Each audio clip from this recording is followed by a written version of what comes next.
Kayo po ba sila nagtatanim ng mga halaman dito?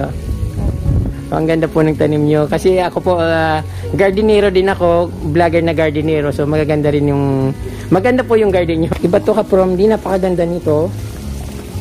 Ayan. Sobra, napakaganda.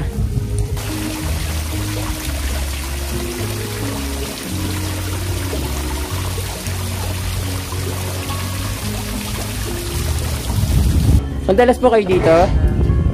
Malapit lang ako. Ako po si Certified from the... Hello! Hello po.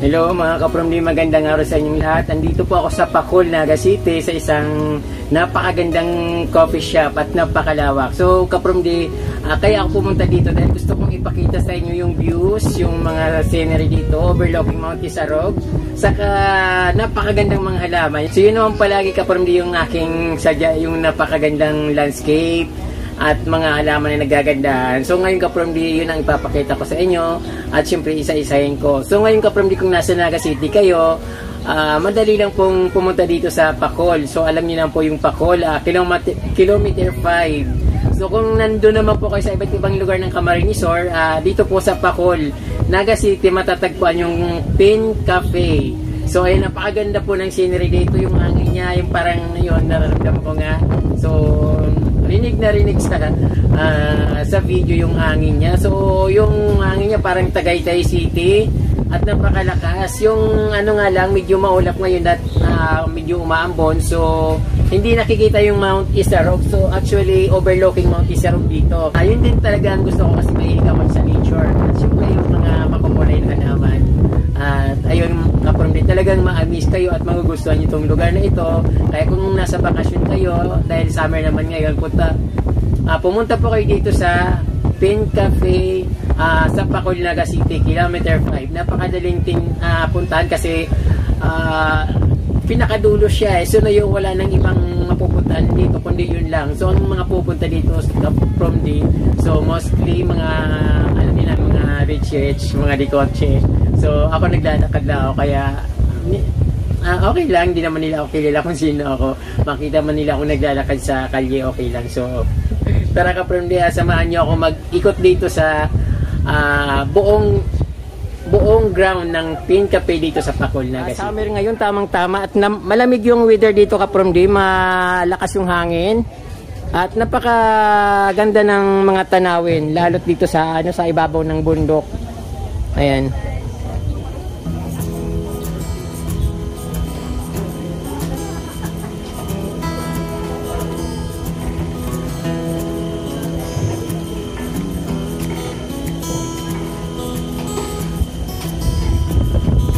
So, ang dami nang dumadayo dito. Pag hapon daw ay napupuno ito ng tao.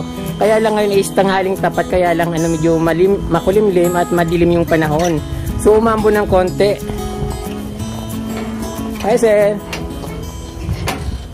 Kumusta po? Madalas po kayo dito? Malapit lang ako. Ako po si Certified from the... Hello! Hello po. First time. Ay, madalas tayo. First time kong pumunta dito kasi nakita ko lang sa isang vlog. And pinuntahan ko. Thank you po. Architect nito. Siya po yung architect ng... Kayo po yung architect dito. Okay, thank you. Thank you, architect. Thank you. Hi. At dito naman ka-from, yung nakikita nyo kulay ng mga table talagang very nature kasi woody na woody yung dating niya. At yun siyempre yung dito parang counter. So iba't ibang customer yung nandito. So mamaya ipapakita ko sa inyo napagandang halaman. Dito, makadano pa Manila.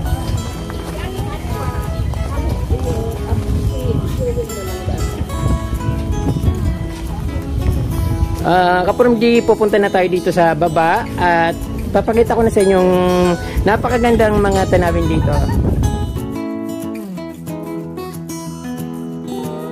Ay po.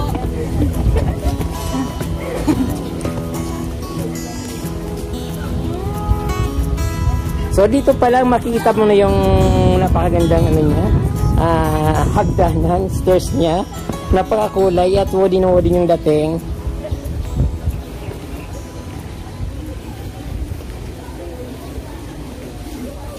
Siyempre Kapomdi, hindi naman nawawala yung ating favorite na halaman. So gusto ko Kapomdi pinapakita yung seating ng mga plants nila kasi just in case na mayroon kayong malawak na bakuran, pwede nyo siyang i-apply sa inyong bakuran, gayahin. So napakaganda niya. At ito.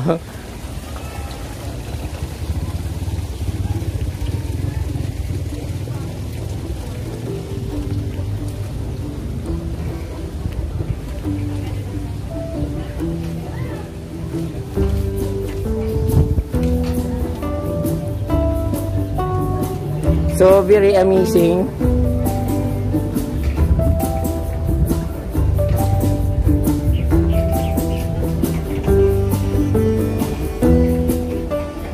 Yung table niya, gusto ko yung table na ganito. Parang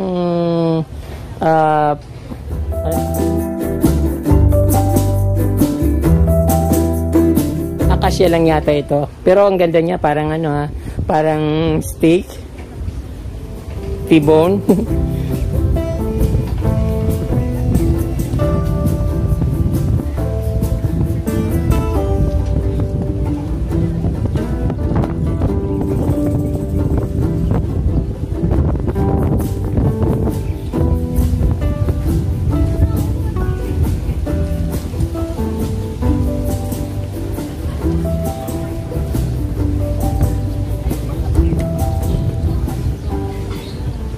So yung mga mayana dito is yung Alabama na mayana, din yung may kulay green din. Pag nainitan siya nagiging kulay dilaw.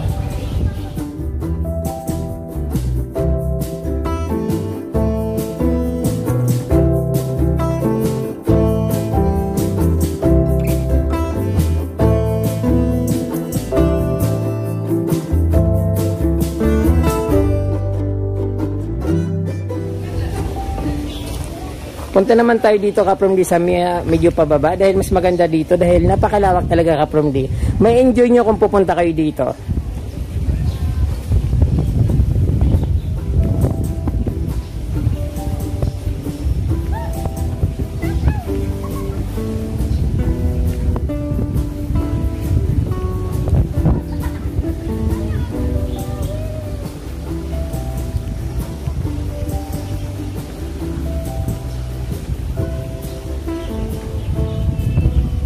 So ayun, medyo umaambon talaga. Parang snow. Buti na lang may sombrero ako.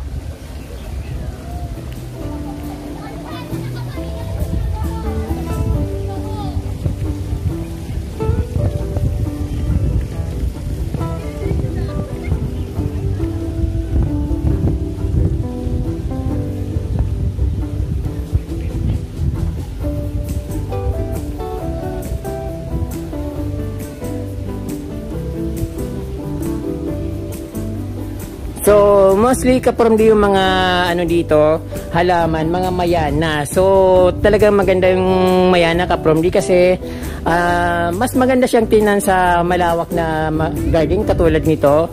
So, yun na lang nagpapaganda dito kasi kung walang mga sigurong mga mayana na ganito kagagandang kulay.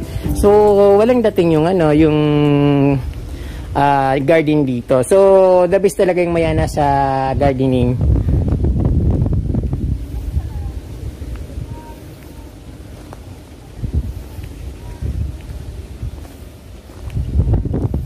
Red mayana at yung variety ng silosa. So marami kasing variety yung silosa, minsan parang ng manok, yung palong ng manok. So yung iba parang growing pa lang at yung iba namulaklak na siya.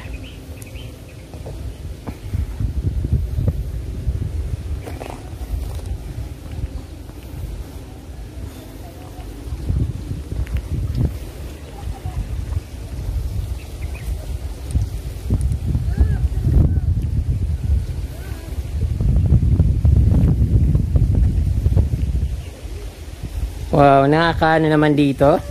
Talagang sarap mag-date dito. Yung open dito, I think hanggang 10 PM. So, okay naman siya magtambay dito. 10 to 10 PM, 10 AM to 10 PM yata yung open dito. Wow, kaprom din nakakita kong napakalaking bird nest. Ngayon ako nakakita ng ganito. Iba to kaprom din, napakaganda nito. Ayan. Sobra, napakaganda. Then, at dito naman sa bandang baba, i-picture ko rin itong nandito. Ito siyempre, nandito mga magagandang halaman. Ayan, napakaganda niya.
Ayun, nakikita nyo kaprom di yung views. Very Instagrammable yung dating dito.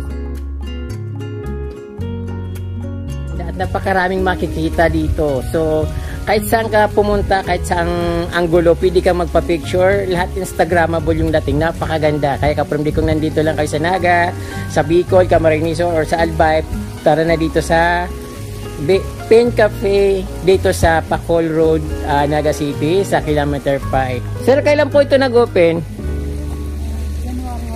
January 1. So, marami na po bang pupunta dito? Marami na po.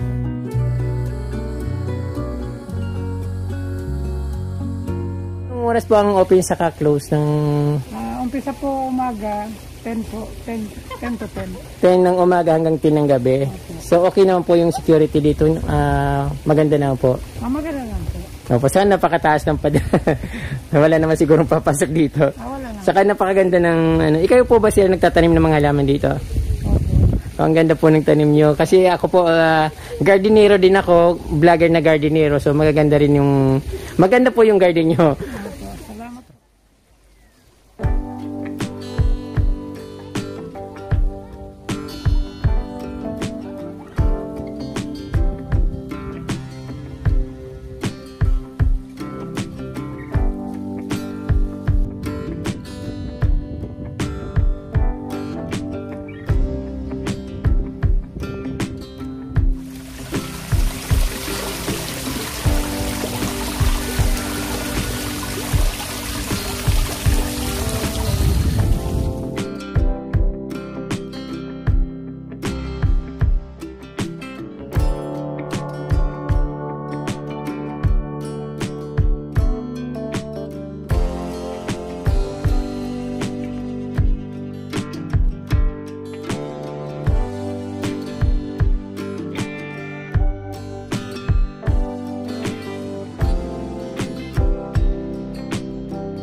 is Our Lady of Peña Francia.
Klaseng bayabas to. Kulay brown yung dahon niya.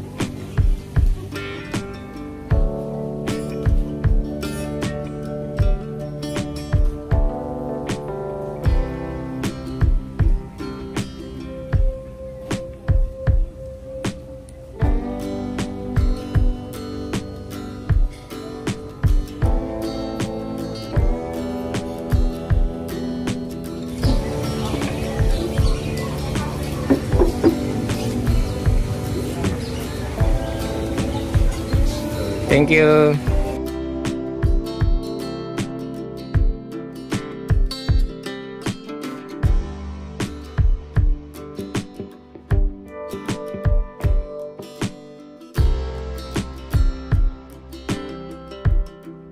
So ayan ka-Permdi, kain tayo at napakasarap yata ng pagkain ko dito. Parang ibang klase, fried chicken with salad and Java rice na parang kalderita.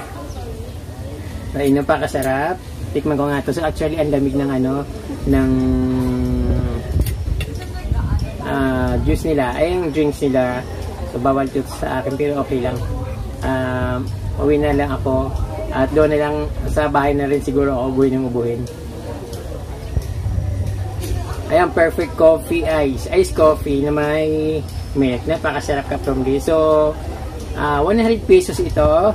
So, pag entrance mo dito, pag pumasok ka dito, yung entrance fee mo, pwede mo nang ipangbili nito, 100 pesos. So, okay na. At pwede pa kayo magtambay dito ng matagalan. Kasi, maganda yung, place, picture ski yung dating niya, Instagrammable lahat. Kahit saan ka pumunta, Instagrammable. So, napakaganda.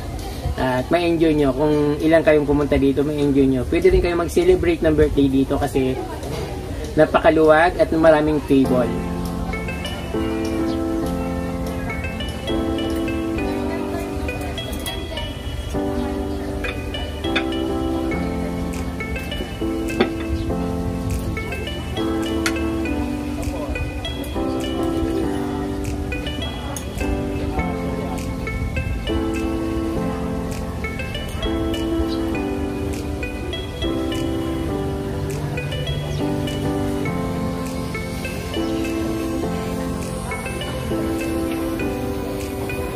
Ang sarap panoorin yung mga guardian habang kumakain.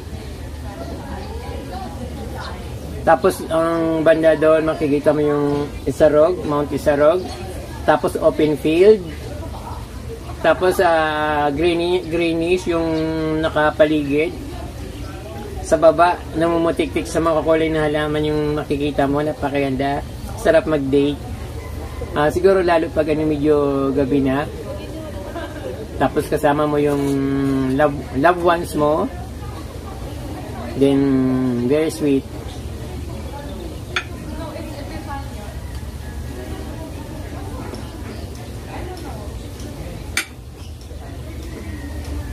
Ang sarap ng chicken nila. Malutong, pero hindi siya yung parang sa Jollibee iba. Malasa siya, pero malutong yung niya. Balat niya. So, mga ka-From D, meron siyang entrance dito ng 100 pesos. So, yung entrance fee na 100 pesos is consumable. Bali, halimbawa, bibili ka ng coffee. So, pwede mong gamitin yung 100 pesos na entrance. Pag exceeded sa 100 pesos, ikaw na pong magbahala magbayad doon sa exceeded na presyo sa kinuha mong or sa binili mong item. So basta yung 100 pesos is consumable. Hindi na logi kasi nakapasok ka na sa isang magandang garden, nakapag-coffee ka na at class pa. So yung open nila is 10 AM to 10 PM. So perfect naman yung siguro mas magandang magtambay dito from 5 to 10. So mas maganda or kasi pag alas 10 mainit syempre. 10 to 4 alam mong mainit yung mga oras na yun. Kaya mas magandang pumunta dito kapag hapon at napakasarap magtambay dito. Ayun, umaambon na. So sana hindi abutan ng malakas na ulan kasi napakalayo ng pinuntahan ko dito. Ang layo-layo ng pinanggalingan ko. Kinakabahan niya ako baka hindi ako makarating dito kasi first time ko makarating dito. Then pagdating ko sa Naga, nagtatanong-tanong ako saan nang sakayan papunta ng Pakol. So tinuro naman ako kasi mababait naman yung mga tao dito. Minsan nga sasamahan ka pa kung saan ka pupunta or saan ka sasakay, ituturo niya talaga. So ganun po yung mga Bicolano. So ayan po, maraming pong salamat sa inyong panunood. Kung hindi pa po kayo nakasubscribe, ay mag-subscribe na po kayo. At huwag niyo pong kalimutan i-share yung video at pindutin po yung notification bell para updated po kayo sa aking mga bagong post na videos. Maraming salamat po at Diyos mabalos.